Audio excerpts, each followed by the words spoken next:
this probably not the same crazy everybody thinking, but this one I realized she was crazy than a motherfucker. So 9th grade, I was living in Flint. We had just moved there, and I think my granddad had suggested we go to therapy or whatever. So hold on. So mama found a therapist or whatever. Everything going good. She's telling me like, you about to go to therapy or whatever. So and so. First day of therapy. When we get out the car or whatever, I'm not happy, but I'm like, hey, I'm about to get ready. Get my emotions out, get to talk or whatever, get my mama back. We go in there. The lady is super nice. She like, hey, she like, what's y'all names or whatever. We tell her our names, and then she asks us like, why y'all here? Mama looked this lady in her face and said, because my daughter won't talk to me. She rather talk to her phone. She rather do all this, and she won't talk to me.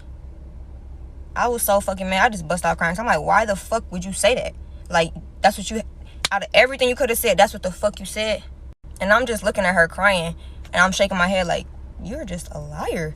So the therapist looking at us like something don't even feel right. So she asked mama if she could wait outside, and she just talking to me or whatever. I'm literally telling her everything, mama, every single thing about this lady, and she's really understanding like, oh, y'all need help for real.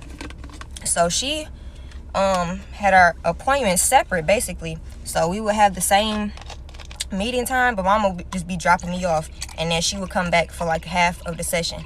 And the therapist basically said like, I don't feel like you're stable enough to be around her, because she's gonna keep trying to play the manipulation game, like everything is your fault, when really she has problems that's going on with herself that she keep trying to project on you. And I was so mad. I'm like, it should be no confusion on why I'm not talking to you. You're shady.